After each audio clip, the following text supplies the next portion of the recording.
Good morning dear students. ATS school Bansur द्वारा संचालित कक्षा 11 की जीव विज्ञान विषय की ऑनलाइन कक्षा में मैं महासिंह नाहरवाल आप सभी का एक बार फिर से स्वागत करता हूं।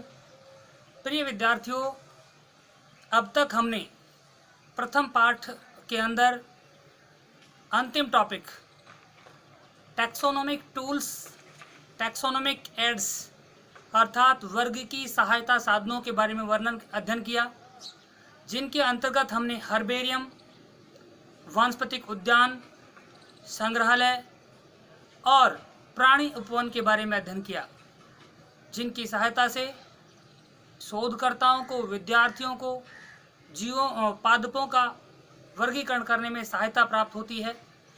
आज हम इस जीव विज्ञान विषय में दूसरे अध्याय की शुरुआत कर रहे हैं। प्रथम अध्याय हमारा कंप्लीट हो गया है। द्वितीय अध्याय जो है इसका नाम है जीव जगत का वर्गीकरण, क्लासिफिकेशन ऑफ एनिमल किंगडम, जीव जगत का वर्गीकरण। इसके अंतर्गत हम जंतुओं और पादपों का वर्गीकरण देखेंगे कि किस तरह से वर्गीकरण का प्रारंभ हुआ, वर्गीकरण किसे कहते हैं। सबसे पहले हम इस पाठ का टॉपिक देखेंगे वर्गीकरण का परिचय। वर्गीकरण के अंदर हमने ये जाना है कि जितने भी जीव हैं उनके शरीर में पाई जाने वाली समानताओं और असमानताओं के आधार पर उन्हें छोटे छोटे समूह में बांटा जाता है। तो जीवों को समानता और असमानताओं के आधार पर छोटे छोटे समूह में विभाजित करना ही, बांटना ही वर्गीकरण कहलाता है। जीवों को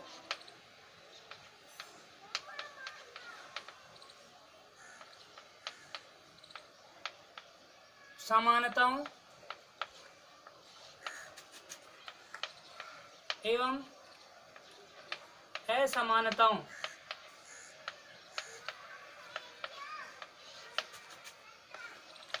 के आधार पर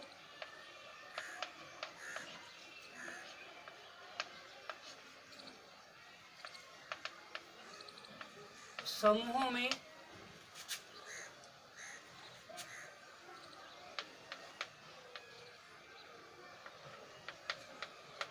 बांटना वर्गीकरण कहलाता है। किसी एक समूह के अंदर आने वाले जितने भी प्राणी होते हैं, जितने भी जीव होते हैं, वो समान लक्षणों वाले होते हैं, अर्थात उनके लक्षण लगभग समान होते हैं, इसीलिए उन्हें किसी एक समूह विशेष के अंदर रखा जाता है। इस प्रकार यहाँ वर्गीकरण में हमने समझा है कि जीवों को उनके आकार के लक्षणों के आधार पर जीवों को उनके आकार के लक्षणों में समानताओं और असमानताओं के आधार पर छोटे छोटे समूहों में बांटना ही, विभाजित करना ही वर्गीकरण कहलाता है। इसके अंतर्गत हम आगे समझने वाले हैं इसके परिचय में। नेक्स्ट, वर्गीकरण का जो प्रारंभ है, जब से मानव सभ्यता का प्रारंभ हुआ है तब से ही मानव ने जीवों का वर्गीकरण करना प्रारंभ कर दिया था। यानी मानव सभ्यता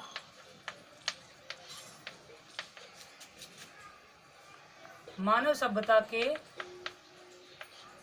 साथ ही जीवों का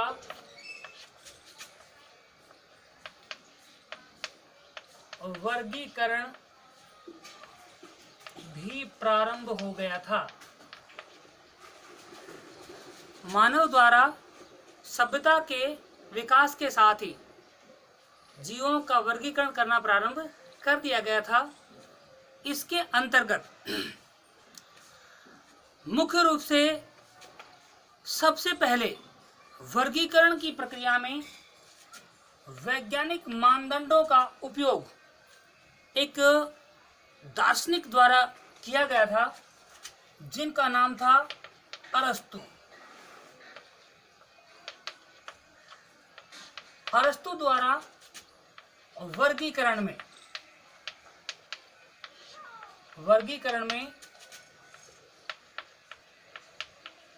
वैज्ञानिक मानदंडों का उपयोग सबसे पहले किया गया था।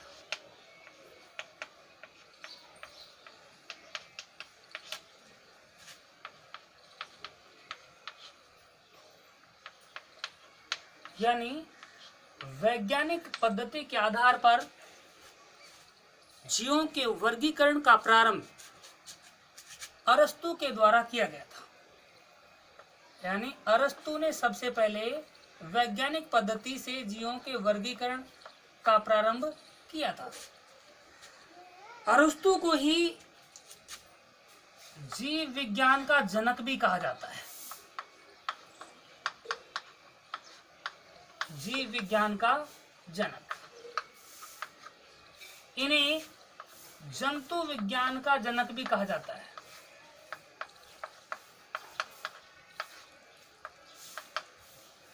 जंतु विज्ञान का जनक। इनके द्वारा जीवों का वर्गीकरण करने में सबसे पहले वैज्ञानिक मानदंडों का उपयोग किया गया था। इन्होंने जो पादप हैं,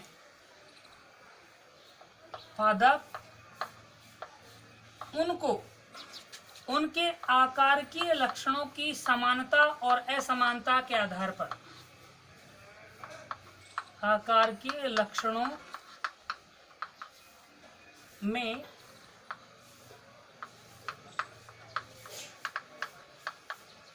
समानताओं के आधार पर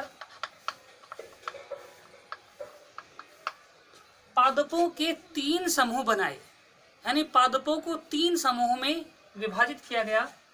पहला जो इनके द्वारा समूह बनाया गया था वो था शाक। दूसरा जो समूह बनाया गया वो झाड़ी। और तीसरा जो समूह बनाया गया वो वृक्ष। इस प्रकार अरस्तु ने पादपों को 3 समूहों में विभाजित किया, जिनमें शाक, झाड़ी और वृक्ष। इसी तरह से अरस्तु के द्वारा जो जंतु हैं, जो प्राणी हैं, उन्हें भी वर्गीकृत किया। इसके लिए इन्होंने प्राणियों में रक्त के रंग को मुख्य आधार बनाया। लाल रंग के रक्त की उपस्थिति या फिर अनुपस्थिति के आधार पर प्राणियों को इन्होंने विभाजित किया। यानी अरस्तु के द्वारा जंतुओं का वर्गीकरण लाल रंग की उपस्थिति और अनुपस्थिति के आधार पर किया। कुछ जीव जिनमें लाल रंग का रक्त पाया जाता है उन्हें एक समूह में रखा, और जिन जीवों में नहीं पाया गया उन्हें दूसरे समूह में रखा। इस प्रकार लाल रंग के रक्त की उपस्थिति और अनुपस्थिति को मुख्य आधार बनाकर जंतुओं का वर्गीकरण किया, और पादपों को उनके आकार के लक्षणों में समानता के आधार पर वर्गीकृत किया, शाक, झाड़ी और वृक्ष। इस प्रकार ये 2 मुख्य आधार थे जिनके आधार बना करके और प्राणी और जंतुओं का अरस्तु के द्वारा वर्गीकरण किया गया। प्यारे विद्यार्थियों, वर्गीकरण की प्रारंभ से लेकर अब तक अनेक पद्धतियां प्रतिपादित की गई हैं। उनमें से 2 मुख्य पद्धतियां वर्गीकरण की प्रचलित हैं, जिनमें 2 पद्धतियों के अंदर जो मुख्य रूप से प्रचलित हैं उनमें पहली पद्धति है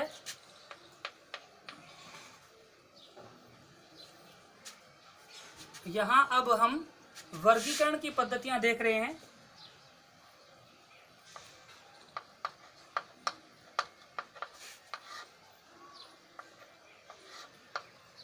वर्गीकरण की पद्धतियां। प्राचीन समय से लेकर वर्तमान समय तक वर्गीकरण की अनेक पद्धतियों का प्रतिपादन हुआ, लेकिन उनमें से दो मुख्य पद्धतियां हैं जो व्यापक रूप से प्रचलित हैं, जिनमें पहली पद्धति का नाम है द्विजगत पद्धति और दूसरी है पंचजगत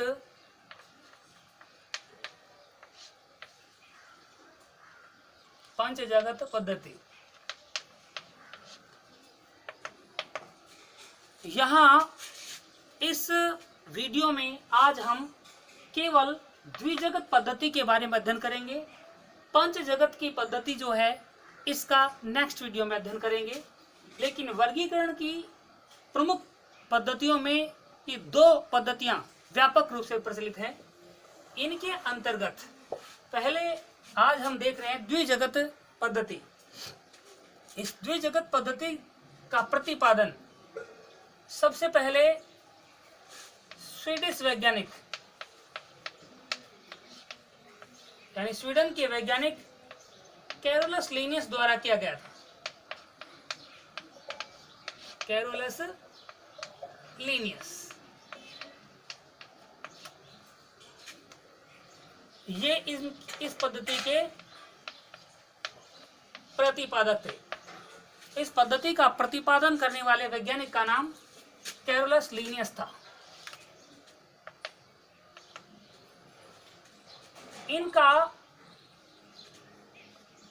जो जीवन काल, जन्म और मृत्यु सन 1707 से और 1778 यानी 1707 में इनका जन्म और 1778 में इनकी मृत्यु हो गई थी। इन्हें वर्गीकी का जनक भी कहा जाता है।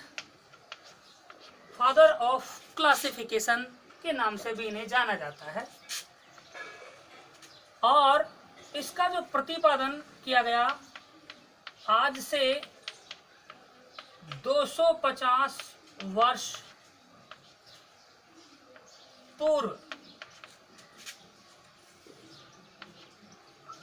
इस पद्धति का प्रतिपादन हुआ।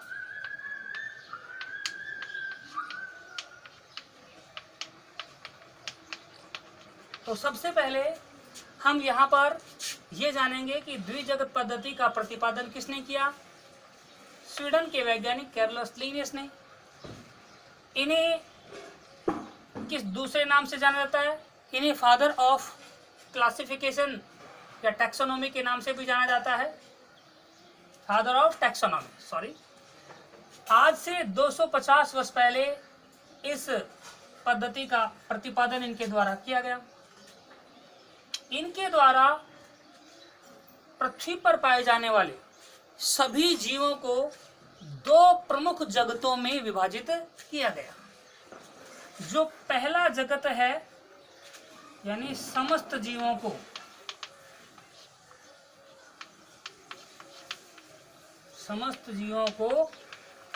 दो बड़े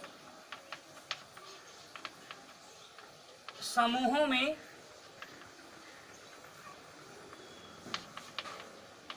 बांटा गया।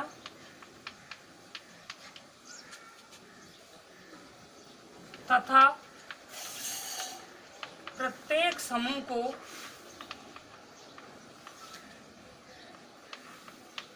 जगत नाम दिया गया।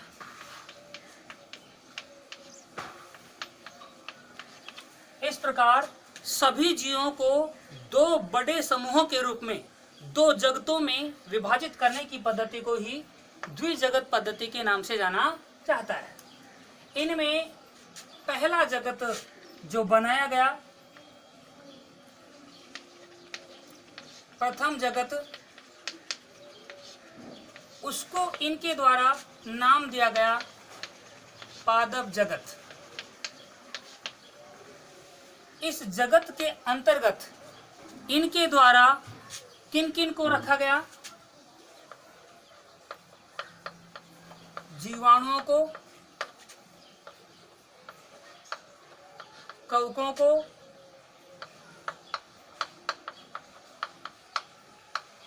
शैवालों को,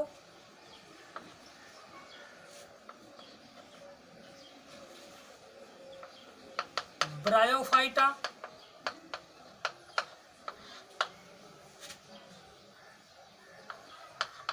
टेरिडोफाइटा,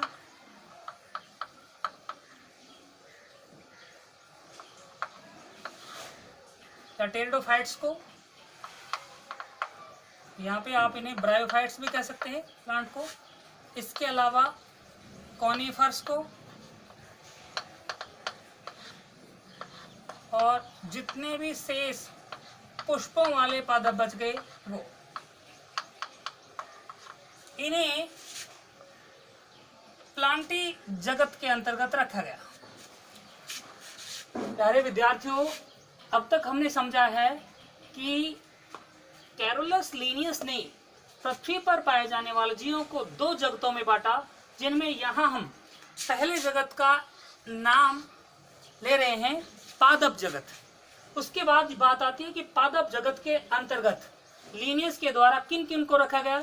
जीवाणुओं को, कवकों को, शैवालों को, ब्रायोफाइट्स को, टेरिडोफाइट्स को, कॉनिफर्स को और पुष्पी पादपों को, जिन पादपों पे पुष्प लगते हैं। उसके बाद यहाँ पर हम द्वितीय जगत की बात करेंगे।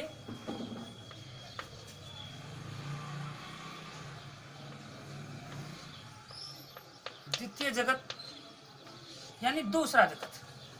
दूसरा जगत कहलाता है जंतु जगत।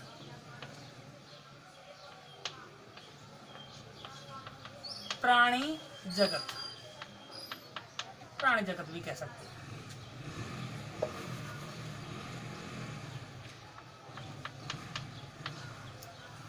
इसके अंतर्गत सभी जंतुओं और जंतुओं के समान दिखाई देने वाले जीवों को,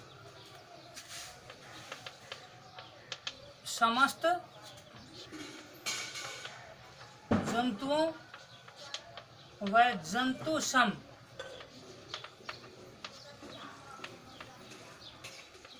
प्राणियों को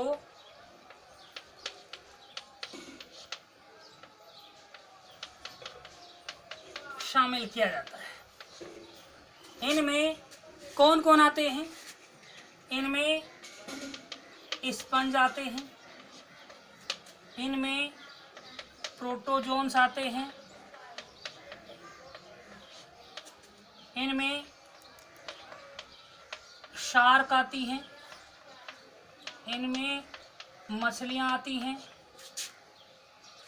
इसके अलावा इनमें सरीसृप आते हैं, इनमें एम्फीबियंस आते हैं,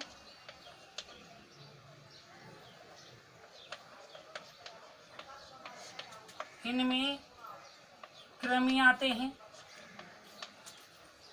इसके अलावा इंसेक्ट्स आते हैं। इसके अलावा पक्षी आते हैं, सभी स्तनधारी आते हैं।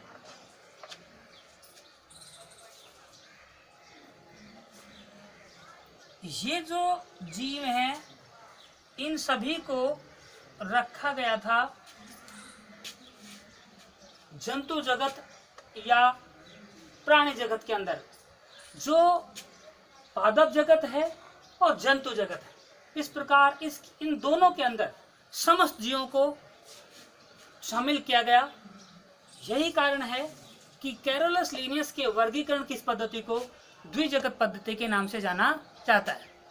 उम्मीद करता हूं आपको आज ये द्विजगत पद्धति और वर्गीकरण समझ में आया होगा। इसके बाद दूसरी पद्धति का अध्ययन हम नेक्स्ट वीडियो में करेंगे, जिसका नाम है पंच जगत की पद्धति। Thank you.